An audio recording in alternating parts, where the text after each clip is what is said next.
মেয়ের প্রেমে বাধা দিতে গিয়ে প্রাণ হারাতে হলো বাবাকে। গাড়ি চাপা দিয়ে মারার অভিযোগ প্রেমিক প্রেমিকার বিরুদ্ধে। বোলপুরের যজ্ঞনগর গ্রামের ঘটনা চাঞ্চল্য। ঘটনাস্থলে বোলপুর থানার পুলিশ। মেয়ের প্রেমের বুলি বাবা, প্রেমিকের সঙ্গে পালাতে গিয়ে বাবাকে গাড়ি চাপা দিয়ে মেরে ফেলার অভিযোগ মেয়ে এবং তার প্রেমিকের বিরুদ্ধে। বীরভূমের বোলপুর থানার যজ্ঞনগর গ্রামের বাসিন্দা গাজু শেখ এবং কুতুবা খাতুনের দীর্ঘদিন ধরে প্রেমের সম্পর্ক ছিল।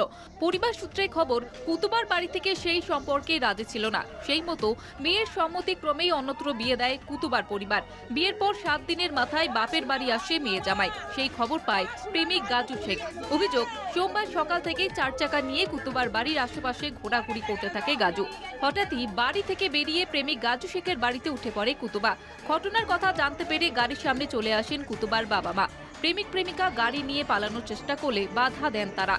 এরপরে কুতুবার বাবা কুদ্দুস শেখের ওপর দিয়ে গাড়ি চালিয়ে পালিয়ে যায় গাজু। ঘটনাস্থলে রক্তাক্ত অবস্থায় পড়ে থাকেন কুদ্দুস। স্থানীয়রা তড়িঘড়ি তাকে উদ্ধার করে হাসপাতালে নিয়ে গেলে চিকিৎসকরা তাকে মৃত বলে ঘোষণা করে।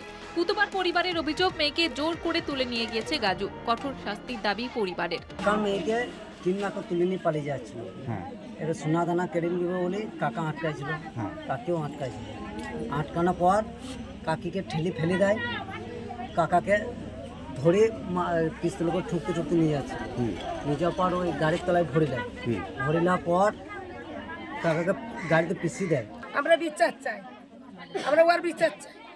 তোমরা বিচার করো, কি বিচারে ওকে কি করতে হয় তাই করো, ও শাস্তি দাও। এদিকে ঘটনার কথা জানাজানি হতে এলাকায় চাঞ্চল্য ছড়িয়েছে।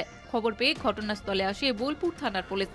বীরভূম থেকে মনা বীরবংশী রিপোর্ট, কলকাতা টিভি।